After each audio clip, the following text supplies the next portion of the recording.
Civil rights attorney Ben Crump was in Phoenix today filing a lawsuit on behalf of some behavioral health providers in the ACCHS rehab scandal. He claims that some providers have been driven out of business without being accused of any wrongdoing. 12 News journalist William Pitts was there as the lawsuit was announced. Thousands, maybe tens of thousands of Native Americans promised drug and alcohol rehab and given nothing. Billions wasted in fraud, some patients missing after years, others dead.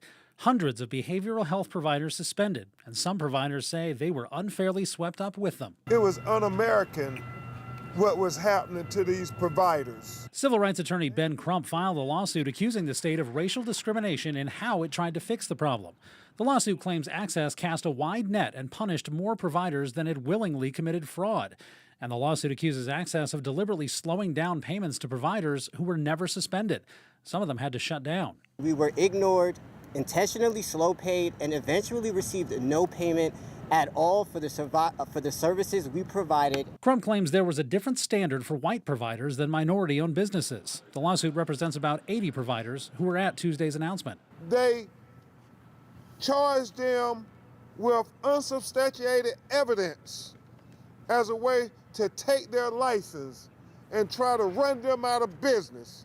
But we're here to say that we won't let you sweep them under the rug. We won't let you sweep the Native American community under the rug. But standing about 50 feet away was a member of the Native American community. I don't understand why they feel, if they were doing it for our people, you think we'd all be here.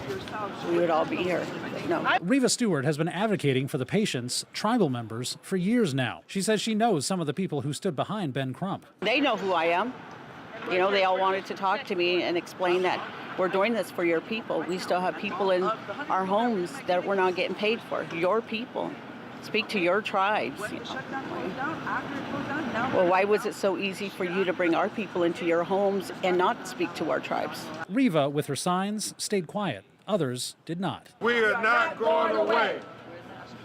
We will continue to keep you updated because this community, this community deserves it. Instead of people who are outside of our communities. Give it to the tribal communities. So amen, sister. We agree. That's exactly what we're fighting for. The money needs to come back to our communities, to our own people. I don't see Native Americans among you. ACCHS, DHS, and the Attorney General's office both said they couldn't comment on the lawsuit. William Pitts, 12 News.